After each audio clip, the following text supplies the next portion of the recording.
قال ربی فانظرنی الی یوم یبعثون۔ ترجمہ کنز عرفان، اس نے کہا اے میرے رب اگر ایسا ہی ہے تو مجھے لوگوں کے اٹھائے جانے کے دن تک مہلت دے۔ قال فإنک من المنظرین، اللہ نے فرمایا پس بے شک تم مہلت والوں میں سے ہے، الی یوم الوقت المعلوم، معین وقت کے دن تک۔ تفسیر صراط الجنان، ان آیات کا خلاصہ یہ ہے کہ جب شیطان مردود ہو گیا تو اس نے عرض کی اے میرے رب اگر ایسا ہی ہے تو مجھے حضرت آدم علیہ السلام اور ان کے اولاد کے فنا ہونے کے بعد جزا کے لیے اٹھائے جانے کے دن تک مہلت دے۔ اس سے ابلیس کی مراد یہ تھی کہ وہ انسانوں کو گمراہ کرنے کے لیے فراغت پائے اور ان سے اپنا بغض خوب نکالے اور موت سے بالکل بچ جائے، کیونکہ اٹھنے کے بعد موت نہیں۔ اللہ تعالیٰ نے ارشاد فرمایا پس بے شک تو معین وقت کے دن تک مہلت والوں میں سے ہے۔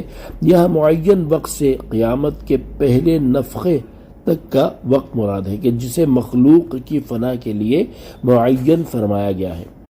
نوٹ: ابلیس کے مہلت طلب کرنے کا بیان سورہ اعراف کی آیت نمبر 14 اور سورہ حجر کی آیت نمبر 36 میں بھی گزر چکا ہے۔ قال فبعزتك لأغوینہم اجمعین، ترجمہ کنز العرفان، اس نے کہا تیری عزت کی قسم ضرور میں ان سب کو گمراہ کر دوں گا، الا عبادک منہم المخلصین، مگر جو ان میں تیرے چنے ہوئے بندے ہیں۔ تفسیر صراط الجنان، ان آیات کا خلاصہ یہ ہے کہ مہلت ملنے کے بعد ابلیس نے کہا یا رب تیری عزت کی قسم میں حضرت آدم علیہ السلام کے اولاد کے سامنے گناہوں کو سجا سوار کر اور ان کے دلوں میں شکوک و شبہات پیدا کر کے ان سب کو گمراہ کر دوں گا، البتہ حضرت آدم علیہ السلام کی اولاد میں سے جو تیرے چنے ہوئے بندے ہیں وہ میرے وار سے بچے رہیں گے۔ اس سے معلوم ہوا کہ انبیاء کرام علیہ السلام اور بہت سے صالحین پر شیطان کا داؤ نہیں چلتا کہ وہ ان سے گناہ یا کفر کرا دے۔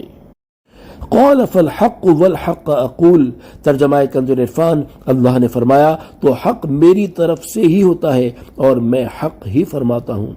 لَأَمْلَأَنَّ جَهَنَّمَ مِنْكَ وَمِمَّنْ تَبِعَكَ مِنْهُمْ أَجْمَعِينَ، بے شک میں ضرور جہنم بھر دوں گا تجھ سے اور ان سب سے جو تیری پیروی کرنے والے ہیں۔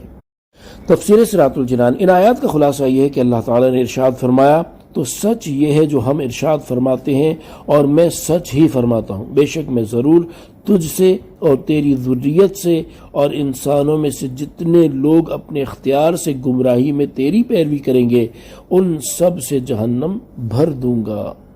صلو علی الحبیب صلی اللہ تعالی علی محمد صلی اللہ تعالی علیہ وآلہ وسلم۔